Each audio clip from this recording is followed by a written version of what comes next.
this is Dr. Elena Martil with Pharmacy Basics, coming to you this Tuesday with a tip or a trick that may very well help you in your journey to becoming a pharmacist.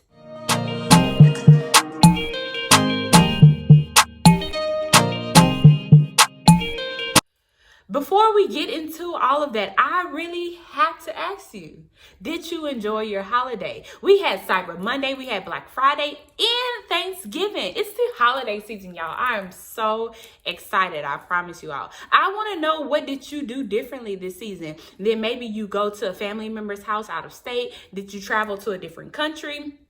Did you do the same old, or even did you work? And if you work, that is fine, because we know that you had a busy day and that you were making some extra coins. And speaking of coins, that's today's trick: how to make your money stretch. So today we're going to face the facts, because it's no secret that budgeting cramps everyone's style, and that a little extra cash is kind of hard to come by when you're a student. Most full-time students are broke. And when I say broke, I mean you do not have the extra money to save.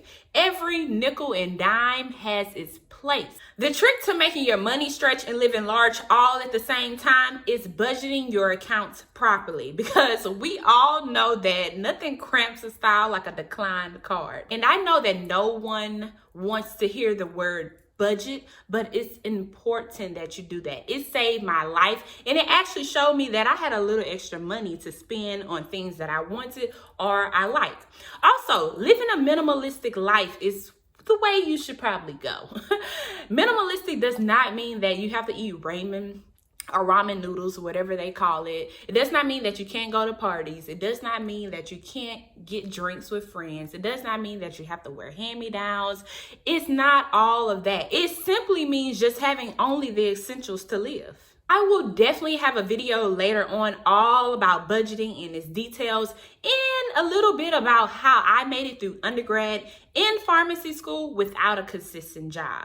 If you would like me to talk about anything particular in that video, or just add anything, tips that you think someone may need, make sure to let me know in the comment section down below. Oh, and a bonus tip, I have to share this with you all. If you have the extra cash to save, I suggest that you do so. I strongly suggest that you save it, because you will need it later on for something more necessary. Again, this is Dr. Elena Martil with Pharmacy Basics. Make sure that you click that subscribe button so you do not miss any of the videos that I come out with each and every week. Have a busy and blissful day.